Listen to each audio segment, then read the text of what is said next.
Well, good sunny Michigan afternoon, everybody. Hope you had a great lunch. I wanted to start things off with sharing some good news, because I could use some good news this morning or this afternoon. So does anybody have anything that's going on in their life that they're just really, really excited about or happy about or just would love to share? I'm looking for maybe 2 or 3 volunteers for that. And it could be anything. Be 1. Hold that thought. Can I get 2 more volunteers to share any piece of good news you have today? 2 and 3. Thank you. What's your good news? Mine's kind of lame, but that's okay. I just got signed up with what we have is called Go Guardian, which is how we monitor what the kids are doing. And so I'm sitting here right here watching what my students are doing in their classroom, and I sent a chat to one student who was on Google, and I said, "Is your homework done? What are you doing? Get off Google." None. So I'm like, this is some cool technology. Meanwhile, they're in their seat like, where is she? That's great. Coming from a school that had one-to-one laptops, and it was in a co-taught classroom with 50 kids, I would love to have had that. Everyone was on task after I sent Yeah, right. Rumors spread like wildfire, so fantastic. And second. I just moved into a new house. Oh, fantastic. Now, is this a big move? Yeah, it was without a home since July 20th. So. Oh, so that's a big deal then. Kind of nice to have stuff under one roof again. Right, just in time for winter and all that, so fantastic. Congratulations. Thanks. And 3? Yesterday, my husband and I celebrated our 20th wedding anniversary. Yay. Congratulations. Survived 20 years. Yeah, my good news was for my department here at the ISD is the College and Career Readiness Department, and we've had a lot of changes in staff, including myself, coming on board from that. And so we just went out to lunch together for the first time and celebrated. And one of the members of our team just had their 29th wedding anniversary this week.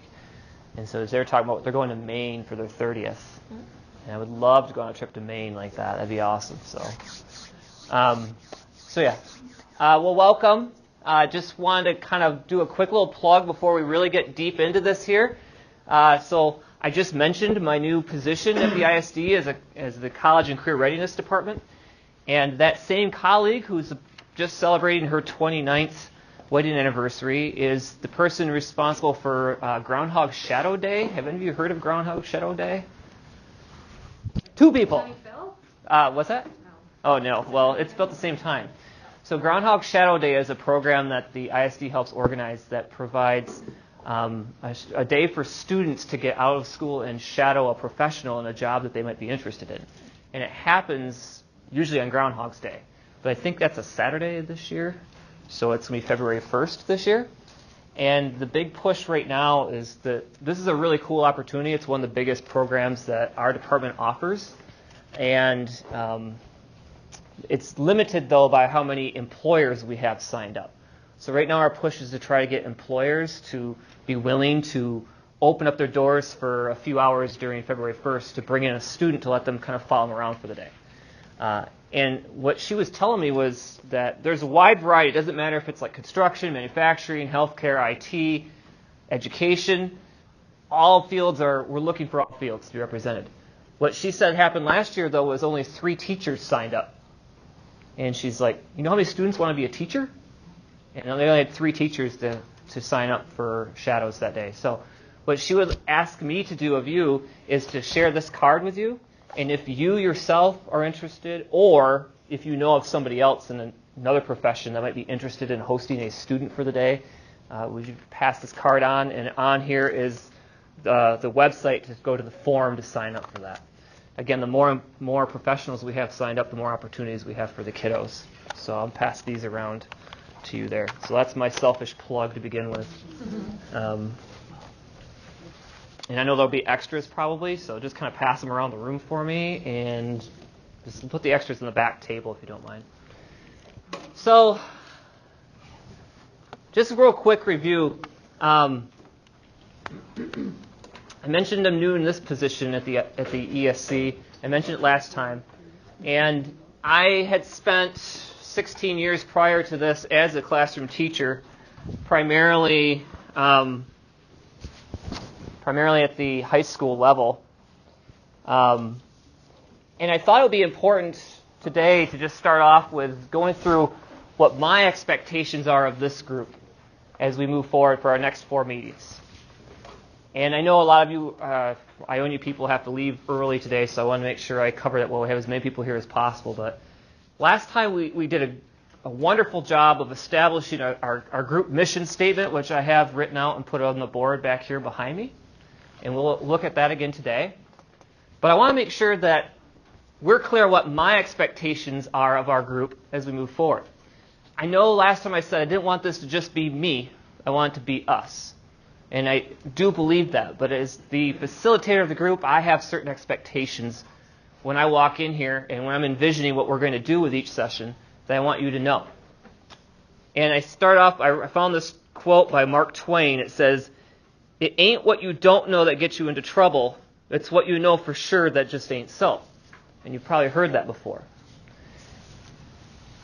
And I have now been doing professional development opportunities even before this role when I was still teaching at Ken Innovation High. And I sat in the room this morning at Celebration Cinema and just kind of watched. And I can tell by body language when teachers aren't buying in to something. And so my invitation to you, and this might sound harsh, but the door is open if you're not willing to buy in.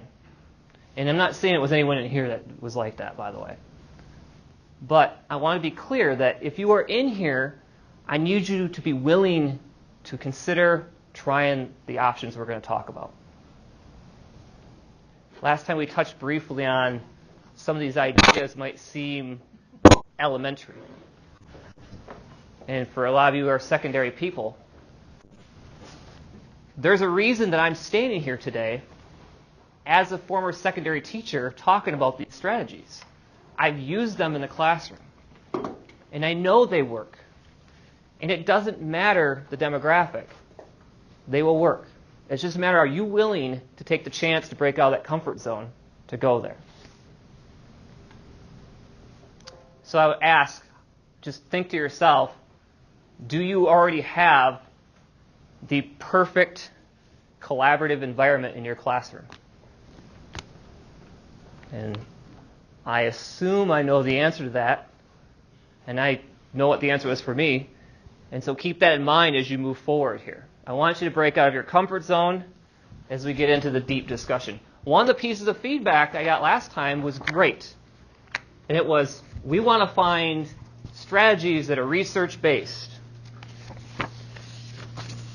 That's fair. We're getting there. Last time was just setting the stage for where we're going.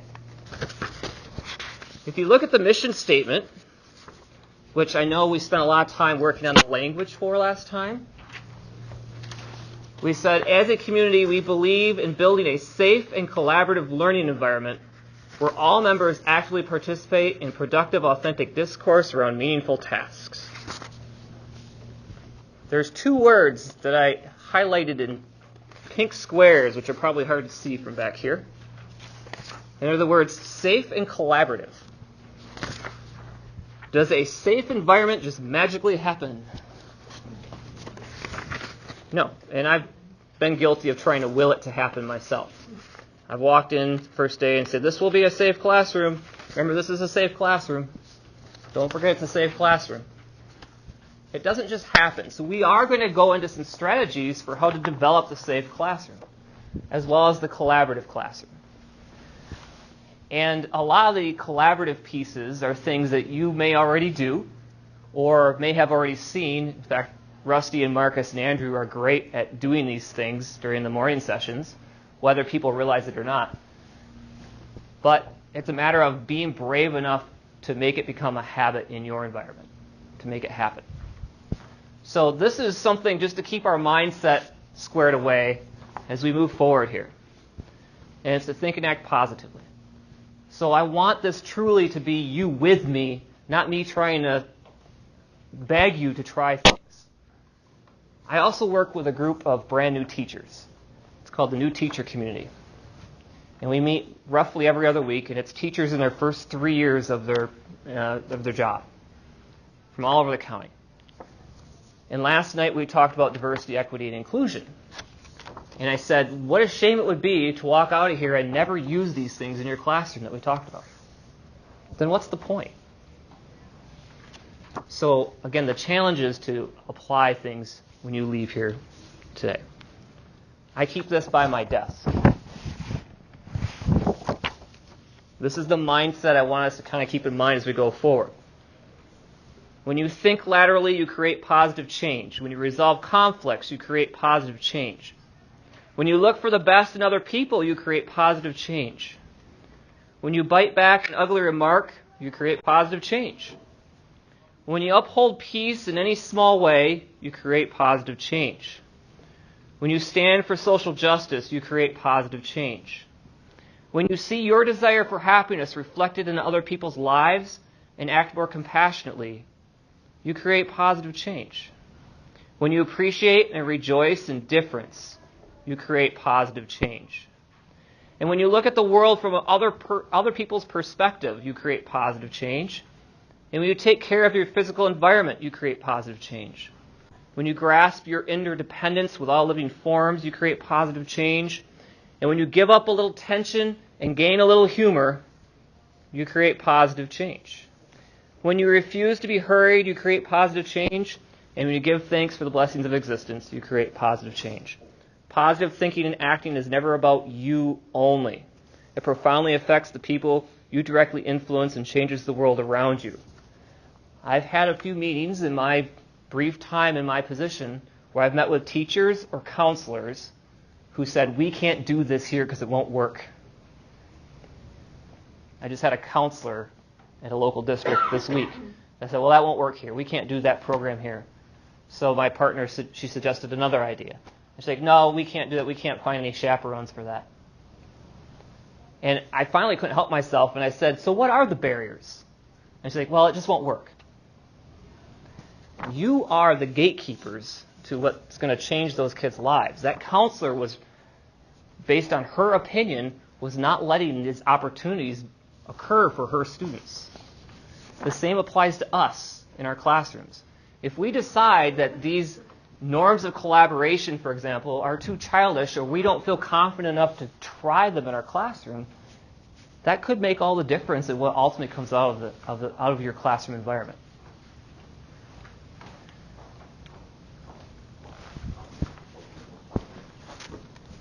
I think I got my fancy clicker working. We already did good news. We'll come back to that. So it's, why are you here? But I want to back that up. Why did you get into teaching? We went around last night with our new teachers and began our discussion about diversity, equity, and inclusion. We started it with, why did you get into teaching? And of the 5 people who shared in our group of 55 teachers, none of them said it was to get through all the content. But what do we feel, especially those of us who've been in the classroom for a while? We feel that pressure to get through all the content. I know, especially in math. Right? But we got to remember that's probably, hopefully, not why we got into this. And so for our purpose, our why, this is what we had last time. It's creating a collaborative learning environment to improve student inclusion and engagement, in addition to establishing a safe environment to grow from mistakes. This is why we're getting into education, and this is why we're here today, is to support our students' growth, not to cram content down their throats. Now, the content's important. I'm not arguing that. But we need to remember why we got into this and why we're here. I'm wondering if any of you have seen this video I have linked here about the power of why. And you might recognize it if I pull it up here. Has anyone seen this video? Okay. Who has not seen it? Oh, prepare to have your socks knocked off then. So the series is called How Do I Know? And a lot of times when people hear the phrase, how do I know, the next thing they say is what? How do I know what? But the key really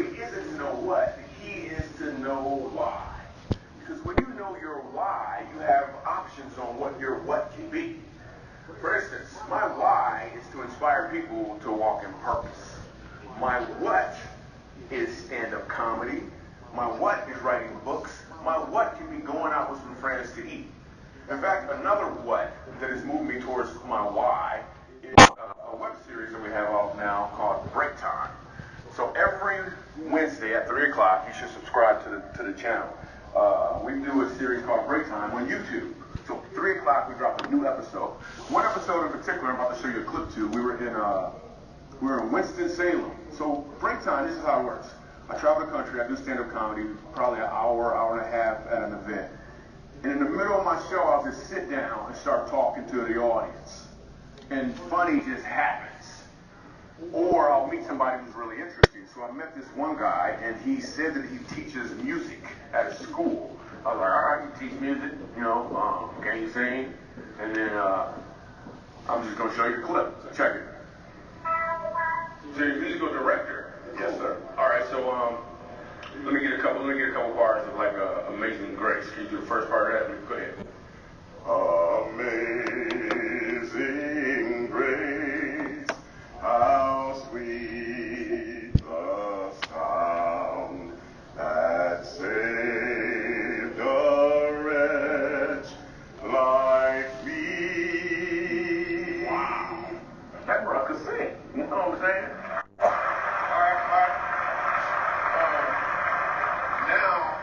Give me the version as if your uncle just got out of jail, you got shot in the back when you was a kid. I'm just saying, let me see the hood version real quick if you know which version I'm talking about. Just see if that exists. Let me see what you got.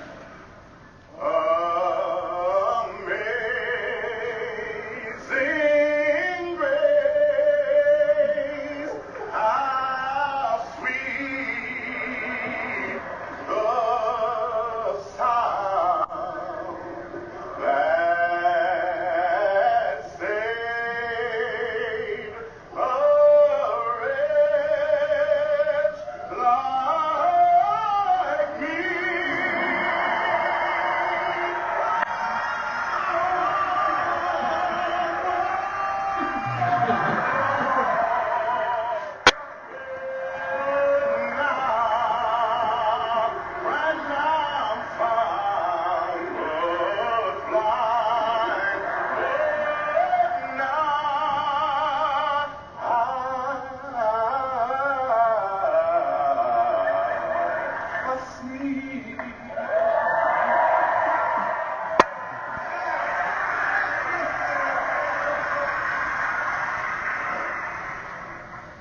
Here's the thing. The first time I asked him to sing, he knew what he was doing.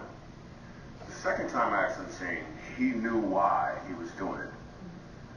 When you know your why, your what has more impact because you're walking in or towards your purpose.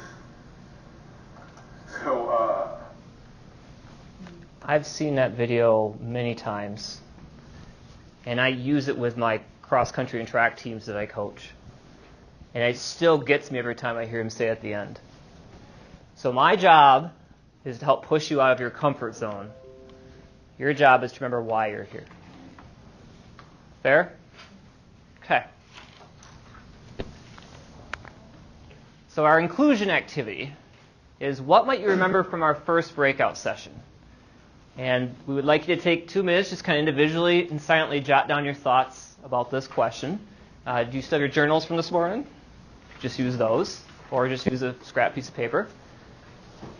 And then when we're done, prompted, we'll find an eye contact partner, and we'll share out with A and B, like we've done in the past. So if you weren't here last time, just try to predict what you think we might have done based on what you see and have heard so far. Breaking out of that comfort zone as far as who you partner with and trying to find maybe an eye contact partner that's not sitting right next to you unless that's all that's left. Don't let that person feel like they're picked last, of course. But try to find an eye contact partner, decide who's A and B, and follow the protocol on the screen. Go ahead. You can wrap up your conversations and find your way back to your seats. Maybe give your elbow or your eye contact partner a thank you.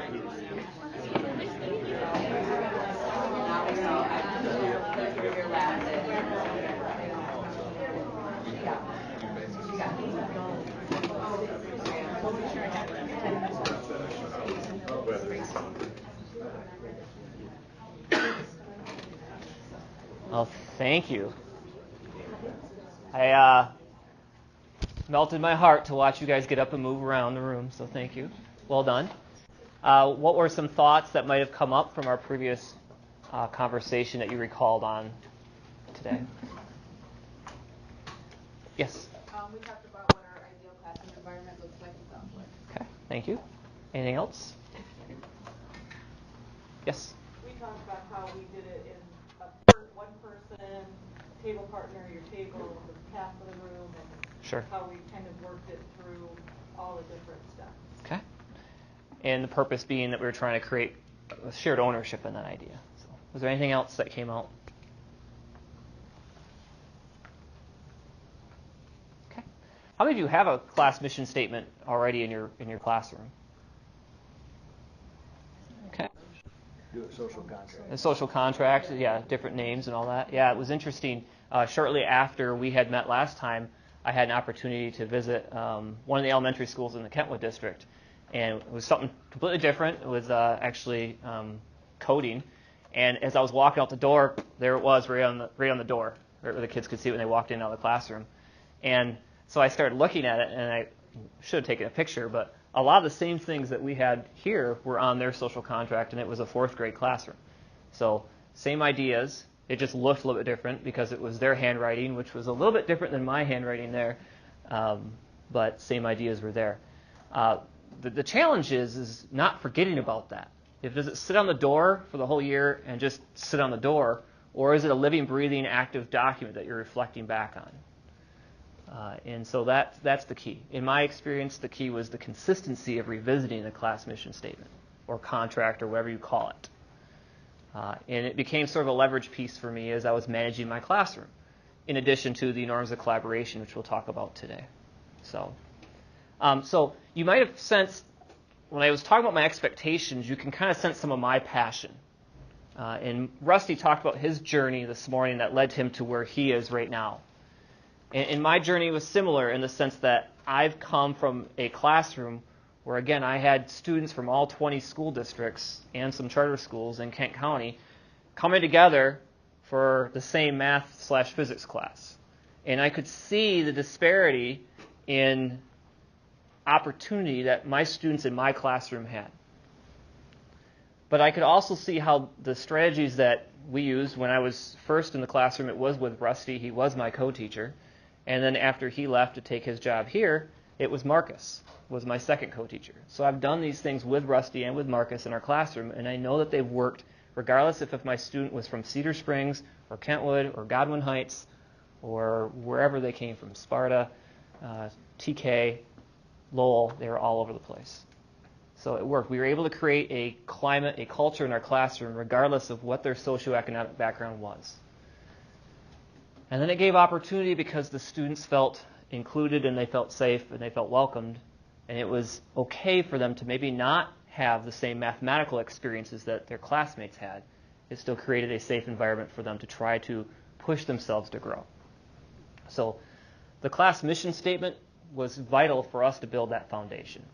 It was purposeful on my part to spend most of our entire first session to do that because that's how important it is to me when I teach my classes.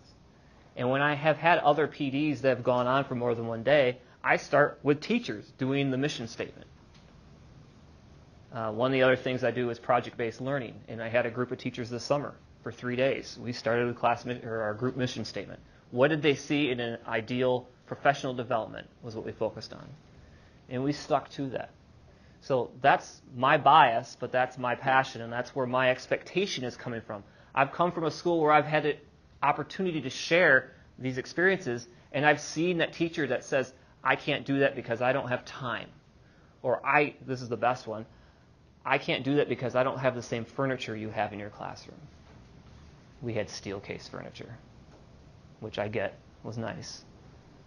But there's always an excuse, right? We tell this to our kids all the time. There's always an excuse to not do something, and we're just as guilty of it as our students are. So I challenge you, and I know that you're well into your school years now as far as maybe building a class mission statement at the beginning of the year, but I bet there's still these agreeable norms that you can work with your class now to fill out the rest of your year.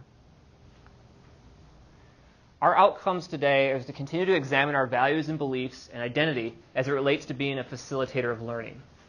We've already created our vision of an ideal classroom environment, and we're going to begin that reflection piece, specifically around the idea of safe and collaborative, and strategies to build that positive learning community. And then beginning at the end today of working on your implementation guide of what strategies might you take back to your classroom and try. Okay, we didn't get a lot of opportunity last time outside of the mission statement to dive into specific strategies, but I wanted to have this first because I wanted to come back and say, okay, it's great you want to have a safe classroom, but it doesn't just magically happen when I snap my fingers. I wish it did. I'd become rich. So we're going to focus specifically on those two pieces. We're going to start with the collaborative piece. I talked about this last time. If I send you into a football game and say, go score a touchdown, it helps to know how you're going to do it. You need to have your playbook. So we're going to talk about these things. We've already covered the mission statement, the expectations, the 7 norms of collaboration. How many of you use the 7 norms of collaboration in your classroom already? They may know of the 7 norms of collaboration. Fantastic. When might have been a time today you've seen or heard the 7 norms of collaboration? This morning. Rusty, Marcus, and Andrew specifically focused, I think, on the first 3. So we'll talk about those. And then we're going to talk about demystifying this, quote, safe space from a rather interesting source. And it might be dependent on our time today how far we get into that. So if we don't get too deep into it, that will be where we'll pick up next time.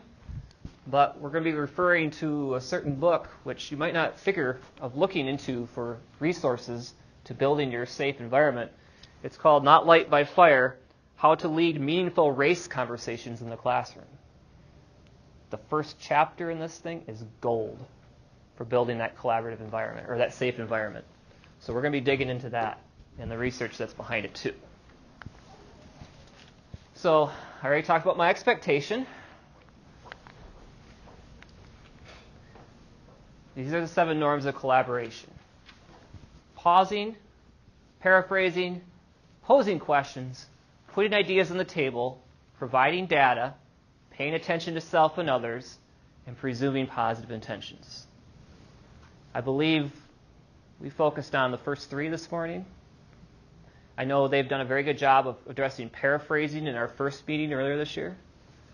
I don't want to talk too much about that. What I first want to do is give you time to chew it over and digest that a little bit. I'm going to pass this out. It's a T-chart too on special blue paper.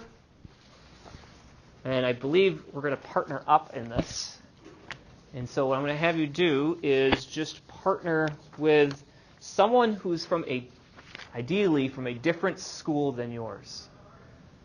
Okay, maybe if they're same school, different building, or sorry, same district, different building, but try to find somebody that's from a different school than you, and then 1 blue paper per partner. And this T-chart looks like this.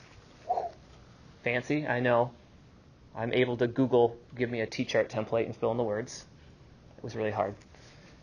I want you to think of this in 2 ways. I want you to go through each of these norms and look at it through 2 lenses. The first lens is, how might each of these look through the student's lens?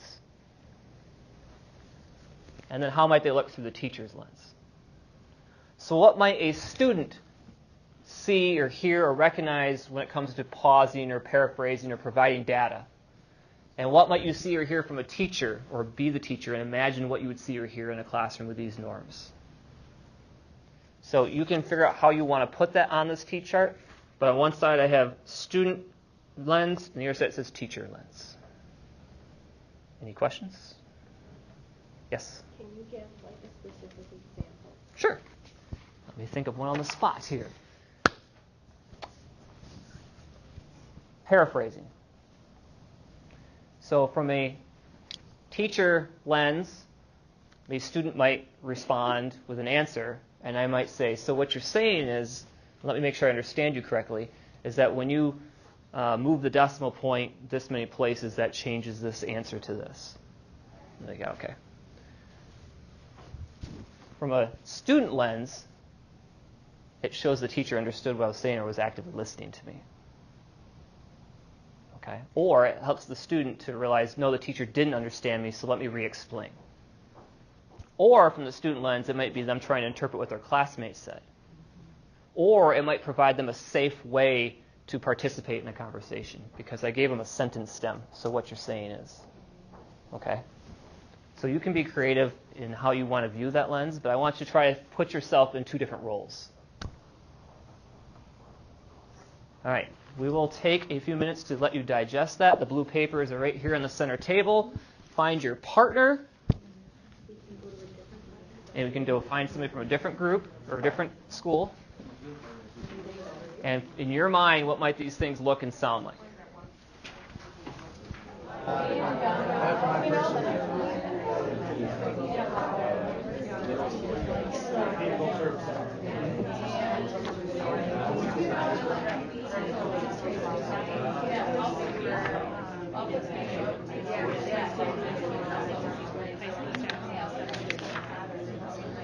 Wherever you are at is fine if you are not done yet. But I know my Cedar Springs people are like, I know this stuff. It's adaptive school stuff. And so you're recognizing it a lot. And the smooth jazz music is still playing. Let me stop that real quick. It's fighting back. It doesn't want to stop. Before I forget, did everybody sign the sign-in sheet? I counted 21 signatures and 22 people in the room. So, okay. All right. There you go. So some of you recognize these, especially like Cedar Springs. I know you've been through adaptive schools. You were one of the first probably districts to be deep in adaptive schools. And some of us were talking about this during your time. How many of you have even heard of adaptive schools training? Some of you have. It is wonderful. I dare say it's magic even as far as developing classroom culture and even broader school district culture. And I know Cedar was big into that with their administration at one point, and so that's why they've been immersed in adaptive schools. There's things that Rusty and Marcus and Andrew do in the morning session that I don't think people realize what they're doing because it's so subtle, but it's adaptive school strategies for engaging conversation. There's little things like, I don't know, have you ever noticed how Andrew will say something and then he'll step back? Or Rusty will be up there and he'll say this, but then he'll step here and do this. There's little tiny things that they're doing. There's purpose behind all the moves and all those things they say as far as building these strategies in the classroom. And they're doing it. They're modeling it for you. Just a lot of us don't realize what they're doing because we haven't experienced the adaptive schools training. And so I am blatantly stealing the 7 norms of collaboration from adaptive schools, although I think it says somewhere on there adaptive schools, so I cited it. But it's purposeful because it works. All right? And so if you ever have an opportunity to participate in adaptive schools training, that's my plug. I don't teach it. I have only been through parts of the training myself, but I know the pieces that have worked are great, and I know the people I've worked with who have either been through it, like Rusty and Marcus and Andrew, or are trainers in it. It's like they're Jedi masters with the way they work with kids in groups. One person in particular, Steve Seward, who came from Cedar Springs at one point, I swear he is like the Yoda of education. And he came one time to talk to our new teachers, and by the end of our meeting on a Saturday afternoon, he was sitting in a chair, and all the teachers were on the floor cross-legged around him. And they didn't even realize they were sitting on the floor around him. It was like the little kids were ready for story time, just eating up what he was saying. And it just all these subtle tricks that he's learned through his adaptive schools training. It's great stuff. So I purposely steal what I think works, and based on my experiences, the norms of collaboration work for me. And hopefully they would work for you. What I'd like to do is, and I apologize if I didn't clarify my instructions well enough on the blue sheet, but there is no wrong thing to write down on the blue sheet as long as you're processing these norms. I just wanted you to try to think about what it would look and sound like from a student versus a teacher perspective. So what I would love to have would be 7 individual volunteers to just share what's written on their paper. One person would take pausing, another person would take paraphrasing, et cetera, et cetera, et cetera. There is no wrong answer. I just would like to hear what you had written down. And if somebody says something that makes somebody else think, oh yeah, well, they didn't say this, or that made me think of that, then I invite you to share that as well. So I'm looking for these 7 volunteers, and when I select you, I'm going to ask you to just stand and stay standing until you share your information. So for example, if I'm the person selected to share about pausing, I'm going to speak about whatever my partner and I wrote down about pausing. And if you think of something else that triggered your mind, then I invite you to say it at that time. If there's nothing else, then we'll move on to the next norm. But I would really love to think about what this looks like in action without actually seeing it yet.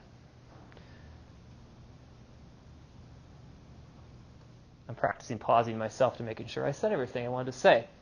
So do I have a volunteer to share with pausing? Thank you. If you just stand and wait for a moment, please. Paraphrasing. Thank you, sir. Posing questions. Thank you. Putting ideas on the table. Thank you, sir. Providing data or data. We can get an argument over that, right? Thank you.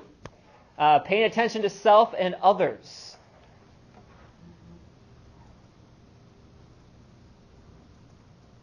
Thank you. And presuming positive intentions. Thank you, ma'am. All right. So I'm going to ask each of these people to share what they've written down. And again, I invite you to add anything else that you feel like is missing or it triggers in your mind or what you might imagine this to be. So pausing. Pausing, we said from the student's lens, it gives them, for the example we use is if we ask the class a question, it gives them time to think about the question. We know we're probably all guilty of, you ask a question, the first person to raise their hand, you pick on them, but something I've noticed is if I wait a little bit, all of a sudden more hands start popping up. And then from the teacher's lens, we kind of said we can almost use it as an informal assessment because if we do wait a little bit longer, we can see, more kids starting to raise their hand and see how many students actually are getting it or understanding it. Great. Anybody else want to add about pausing in their mind? So I'll just, from my mind too, I believe that I'm a slow processor. And so if somebody was to ask me a question, especially students, I try to establish the norm that it's okay for us to pause before we respond to a question too. So you might ask me a question, and it would be we'd expect that you would pause for me, but we'd also expect that you would expect me to pause for you. So if a student comes up to me and says, Mr. Verwey, this is happening in my group and I don't know what to do, what should I do? They know that it's okay to allow me time to process too. So it's been clear that it's not that I'm ignoring them or it's not that I don't have an answer for them. They're giving me permission to process how best to articulate that back. Yeah?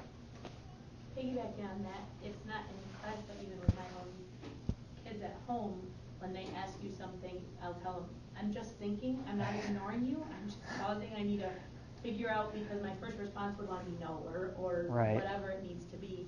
And they don't realize that people need time to pause. Right. So it's just giving them that skill even outside of school. And how many times do the students come up to you during the transition time when you're trying to, do whatever you're trying to do or just go to the bathroom between classes? And you're like, is it okay for me to just take a moment and get back to you on that? But the difference here is making it stated at the beginning or during the class, it just established part of your culture that it's okay for all of us to pause and to be granted that time for safety and thinking. Any other thoughts about pausing? Okay, thank you for sharing about pausing. Paraphrase. So we put teacher and student to acknowledge that you heard the other person, for one. For two, it's a way to communicate that you actually understood what was said so that they feel like they truly were heard. We also felt like for both, it's a way to gain clarity. If I don't understand exactly what you're saying, I can paraphrase it and ask you if that's correct, and that way I make sure that I actually understand what you were saying. From a teacher's lens specifically, it's a way for us sometime, if we ask students to paraphrase another student, we can gain feedback to make sure that what was said is actually understood by others as well. So it's a way to gain formative feedback or elicit maybe misconceptions on what was heard. Or it can even be used as a way to say something in a different way so that another student can gain understanding when maybe they didn't from the first phrasing. And then I suppose from a teacher and student lens, although I would say that I do this one probably more than students do, but verbally bullet pointing. If you're paraphrasing back like long, complicated things, you can kind of just bullet point. Kind of like I just rambled for a million hours. So what you're saying is you utilize paraphrasing as a way to acknowledge that you've listened to the person and to guarantee you haven't created some sort of misconception from what they've said. Thank you for paraphrasing. You're welcome. Lots of practice. I find that secondary teachers have a harder time not doing it themselves, but teaching their students to do it. It doesn't feel natural for a high school kid to paraphrase back. It's not something they've ever been trained to do. It's hard for adults sometimes to learn how to do it. And so from my perspective, once I got brave enough to try to implement it in my classroom, it really changed the dynamics of our class discussions. What I would do is I just was extremely obnoxiously consistent about modeling paraphrasing. So I kept doing that back to my students all the time at the beginning of the year. But I would always start with the same sentence stem every time. So what you're saying is, and I know there's lots of different ways to start, but that was a safe one for me to use. And what happened was it became a joke with my high school kids. Like, if somebody would say, do you guys use this norms of collaboration in your school? They'd be like, yeah, Mr. Verwey paraphrases all the time. And then it became, so, Mr. Verwey, what you're saying is, and they'd all laugh, but then I'd be laughing inside because guess what they're doing? They're paraphrasing, right? And then the joke suddenly became habit, and it was great. I mean, there'd be times, I can remember Marcus and I one time, because we were co-teaching, and I asked a question, and somebody answered, and a student wasn't sure they understood, so they actually paraphrased back. And next thing I know, he said, no, that's not what I meant, so let me try it again. And the person still didn't understand it, so somebody else tried to re-paraphrase, and Marcus and I looked at each other, and without even speaking, we both went and kind of stepped off to the side of the classroom, and it took off. And we spent a half hour with the kids driving the conversation because of paraphrasing. It was beautiful. I cry just thinking about it, but I'm a nerd like that. So it works, but it's tough. It's tough for us to break that comfort zone to start teaching our kids how to do that. So my strategy was, I don't care if they think it's funny at first, because I know when they start joking back, it's going to become habit. And there was actually a yearbook quote one year where the students had to put something that every teacher said, and my quote was, so what you're saying is ... Fine, I'm good with that. Any of your thoughts about paraphrasing?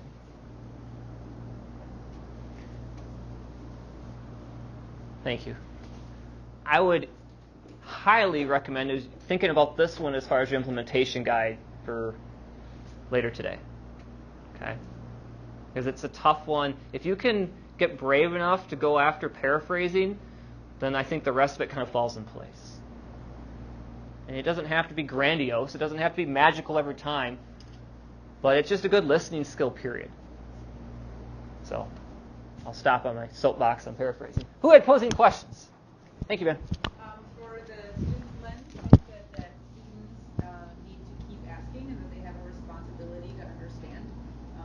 And it tells them that they can't be passive. And I said that those questions can be from the student to the teacher, but also from the student to the student, and they have that accountability. They're taking ownership. They have a responsibility to understand. And then for the teacher lens, he said questions can always be a form of formative assessment, seeing what students know, and you can also ask questions that will deepen student understanding through like the why questions and the how questions. And then we said that teachers can gain clarity about what the student means, because sometimes we rush in thinking we know what the student was trying to say. Right. Instead of first saying like, what do you mean by that, or do you mean that? Blah, blah, blah. Yeah, well said. Other thoughts about posing questions? How might posing questions connect with paraphrasing? Yeah. I mean, if you are restating what's been said to see if you understood it, it's a question. Right. It really just explicitly saying it's okay to pose questions, no matter what the question is both a collaborative strategy and a safe environment strategy, right? But if you had groups and you're trying to teach them how to collaborate, because let's face it, you can't expect them to just know, regardless of the age level, and you say, today's norm that your group is going to focus on is posing questions, and you maybe then next week you throw in posing questions and paraphrasing, and then it becomes habit for them to do that too. And then that snowballs for the rest of your year. So, great thoughts on posing questions. Putting ideas on the table. Yes, sir? So we thought from the student lens, it was about sharing problem-solving strategies with the questions that we're working on. And then from the teacher's lens, it was viewing those problem-solving strategies and an opportunity for us to maybe put more ideas on the table if they didn't happen to throw out there. We probably have all done this where one class, they had all the different strategies, right? And then the next class didn't necessarily have those. And then we could say, well, so we have to ask everybody in that particular hour. We say, oh, somebody from my other hour was looking at it like this. What do you guys think about that? So we thought that from the teacher's lens, we could share the strategies that would encompass all the correct ways. Absolutely. I instantly think number talks with this one too. Just it's okay to share all of your ideas and put those ideas on the table. And we would talk about that. How many times have you had a kid share an idea and somebody disagrees with it, and then they get offended because somebody disagreed with it? And so we remind them, it's not the person we're talking about, it's the idea that we're talking about, or it's the solution that we're talking about. And I used to physically do this. I'd be like, it's this thought bubble that's right here in the middle of the room, and we're all focusing on this, not that she shared it. It's just this idea that she put into this bubble here. Except I didn't say table, I said bubble. So again, it's a piece of that safe environment part. So thank you. Any other thoughts about putting ideas on the table? Okay. Providing data. I had providing data. From the teacher's lens, we see it as giving them feedback, giving them some formative assessment. I think the student lens, we thought was more just getting their grades, and some of the other stuff is boring. It's giving them the data. They just want to know, did I pass? Mm-hmm. They don't necessarily look at the feedback that some of us put a lot of time into. Right. So one question might be, how might we build shared ownership in the data? Depending on what data we're talking about there. What about making this a norm to provide data to help clarify misconceptions? So if a student has a wrong answer, but you ask them to provide evidence for how they got there, how might that improve our instruction? So I could see that as being a useful norm for clarifying misconceptions. And then, of course, isn't your math practices, isn't data a piece of that, or providing data? I think this ties in real well. I know it is for the science and engineering practices on the science side, but I believe it's a math practice too. So it fits in well with that. Thank you. Paying attention. Oh, yes. So I don't know if it's necessarily put in there as data, but justification. So like it's providing justification for your thinking. So yeah, if you put out an answer or a solution strategy, providing a why. It's the reasoning piece, right? The critical thinking and reasoning piece that we all value. Which is the data. I mean, the reasoning is the data. I think it's a safe way of saying we're going to do this or we're expected to do this without putting out the word reasoning. It's safer for the kids. Paying attention to self and others. So from the student lens, we said having self-control, not dominating the conversation, checking in to make sure everyone understands. Oh, I love that one. From the teacher lens, we had monitoring the students, you're moving around, you're responding to the different needs of different groups that might need it at that time.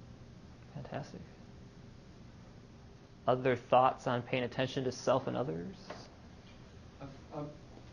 We've got big ideas at our school, and one of the things I do love about the Big Ideas book is the success criteria, and they get to grade themselves for understanding 4, 3, 2, 1. 4, I can teach it to someone else. 3, I understand it. 2, I could do it with help, and 1, I don't understand.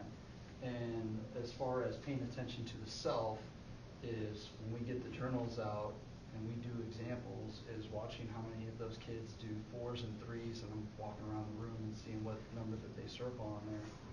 And it's going up to a kid and saying, oh, 4s, you could teach it. Yeah, I feel pretty confident. It's almost like that self-confidence. Nice. And, yeah, I could do, that's fantastic. Little fist bump, cool, I go around. Even the 3s, I'll say, hey, that's awesome. You can do this on your own. So if we took a quiz tomorrow, yeah, I can translate a shape. Sure. So it's almost building confidence in some of the kids that maybe aren't so confident in that. It's a metacognitive strategy to increase their efficacy in it. Correct. Fantastic. Good. I love it. The other thing I would say as far as like classroom management is it's the empathy piece as far as putting yourself in somebody else's shoes. Mm-hmm. And I would even go so far as putting it on staff members during a staff meeting. And being like, I would start a staff meeting with let's pay attention to norm number 6, pay attention to stuff and others, especially if we're talking about a contentious issue, right? And again, maybe focusing on the idea as well as not the person, but the body language piece is what I would harp on with my kids. It's one thing about thinking about what you say in response to something, but it's another thing about how your body reacts to it too. And I go back to this morning when I was watching body language during the conversations this morning, and I could physically see the people that were like resistant to some of the things or were kind of like tuned out. And this was something I could say to the kids to build empathy in them to kind of create that collaborative environment.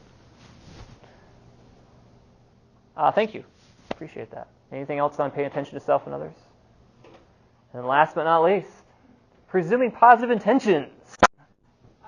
So from the student lens, I think a lot of kids come in already with that attitude that this is going to be a terrible time, they're not going to get it. So trying to get them to a place where we're going to come in and hope for the best today in math class. And I can think of, I've got lots of them, but I know one in particular that I greet at the door every single day. We're going to have a good day today. We're going to have a lot of fun. And he really hates everything about math. And is pretty miserable on a regular basis to be in my room, like I see him coming towards me in the hallway and his face dropping as he's headed towards my room. And at the end of the year, they evaluated me, and he put for his favorite thing about my class is that I had a smile for him every day. Aww. So it was like this positive. It's much better this year, but last year was really bad. And knowing that we're there to support, but not to handhold, so that maybe they're not getting the answers that they want from us, but knowing that we do have their best interest in heart, and knowing that their classmates are there to help them and not look down on them for asking for help or make them feel like they're stupid. I think they underestimate that. They automatically assume that they're going to get judged. And teaching kids not to be judgmental. Sometimes you're the person who doesn't understand what's going on. So, and from the teacher line, believing that your students are making an effort. You know that I'm guilty of sometimes coming over and going, well, what have you done? You have not done anything. This page is blank. Like, you are not trying, and maybe trying for them looks different than what we think it should look like. Believing that our students are capable of doing it instead of kind of just spoon-feeding them that answer, like making them work through that process, however long they may take, and giving them the opportunity to try on their own. Thank you. Other thoughts on presuming positive intentions? Yeah. I think it's pretty important because it creates that safe place for kids to share out. Like, I'm not going to share out if I think everybody's going to sit back and judge me or be like, oh, here they go then. Right. You know, so it's really a key point in teaching the students how to do that so that they do feel comfortable. Yeah. I saw the same classroom I was in where I saw the social contract. I saw a student who was off task during our presentation, and the teacher assistant immediately take the kid out in the hall as a disciplinary action. And I thought to myself, I think he was just already done with the work. But I don't think she presumed that. I think she just thought he was just being disrespectful. And so I thought, well, that would be a case of, if I was in her shoes, and granted, I still make mistakes with everybody, but trying to take that step back and think what other possibilities might be going on here and giving them the benefit of the doubt. Erica and I also talked about knowing their developmental stage, like with high schoolers, they might not be doing something directly against us. It's not taking things personally because they're probably still thinking about the thing that happened at lunch. But with younger kids, knowing that their attention span is only so long. Yeah. So then when they're distracted, just realizing that we might need to change the task or the activity or what we're asking them to do that look like you're not listening? Marcus and I had a student one time that was kind of a issue in one of his math lessons. And so I pulled her aside and we started talking. I said, let me help you with this and just figure out what's going on. So we went down, sat down, I went through the work with her, and I looked at her and I said, you don't know how to multiply, do you? And she said, just did that. And I realized why she was acting out was because she didn't know how to multiply and she was in an Algebra 2 classroom. And so I said to Marcus, we got to work on multiplication with a couple of our students. But it wasn't just thinking like she was just being disrespectful or she didn't care. It was taking a moment to step back and try to figure out what was going on with her. And so again, that's from the teacher lens, but it's powerful. Like that made a huge difference in her life. And then what happened was we started doing these little separate workshops with her and her sister, who also didn't know how to multiply, was in the class too. But then they said, well, I think we should maybe pull in somebody else into this conversation too. And so then it was safe for them to invite the classmate over. And we had a group of 3 that eventually grew to 5 that we were just working on basic math skills with, which they were incredibly appreciative of because they are going to be taking the SAT that year. And so it ended up being a great thing because we took a step back to think what was going on there. From the student lens, obviously presuming positive intentions for a lot of reasons is of great value to teach. My coaching job is at a university in town, and I had one of my runners come to me the other day, and she said that she was bothered because her roommate said something about the way she was dressed, and it hurt her feelings. We had a conversation about some self-confidence issues that she's been trying to manage too. But then I said, well, why do you think she said that?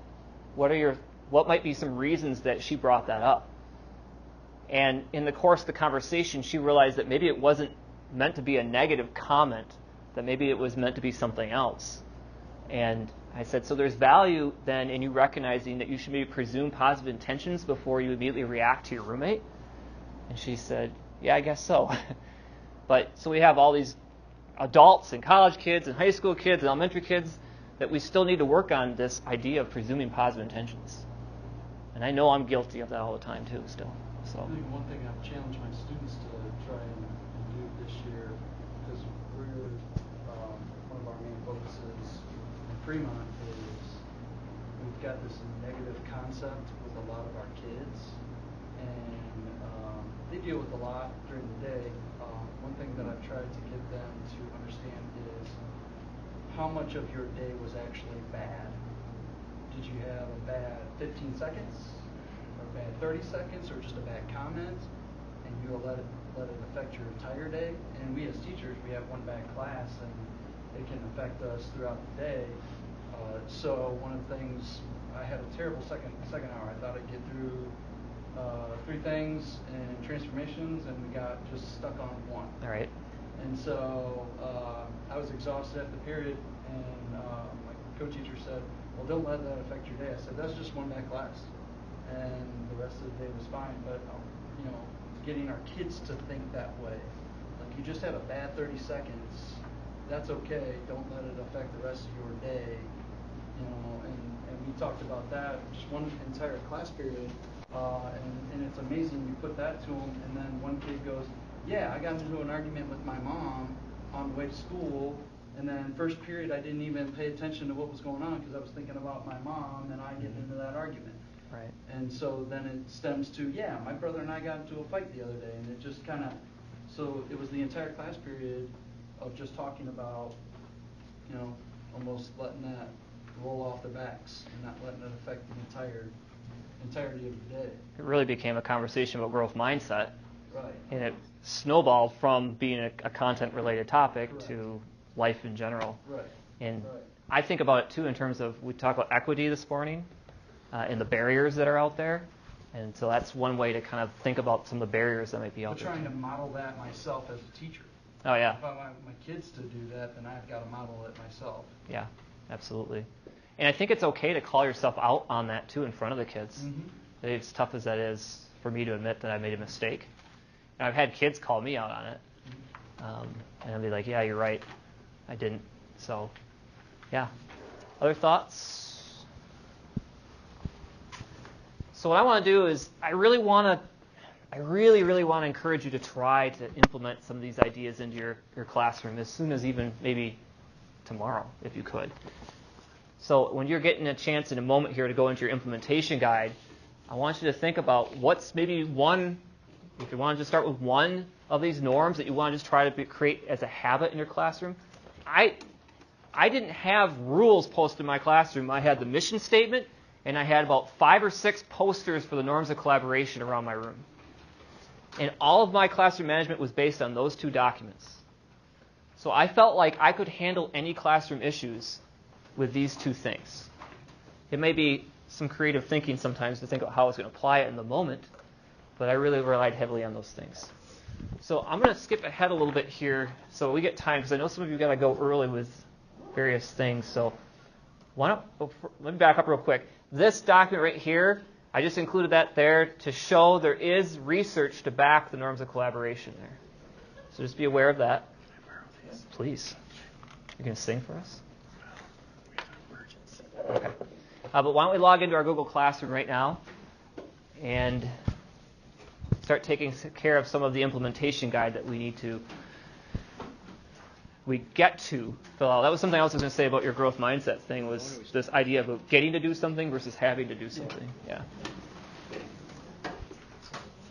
I know the big things, if you guys got to go, make sure Rusty was really important, or really emphasizing to me about the survey and the implementation guide. So make sure you take care of that at some point there. It should be all in the Google Classroom. Yeah. If not, just shoot me an email and I'll get it to you. Thanks, Jerry. Yeah. Thanks, guys.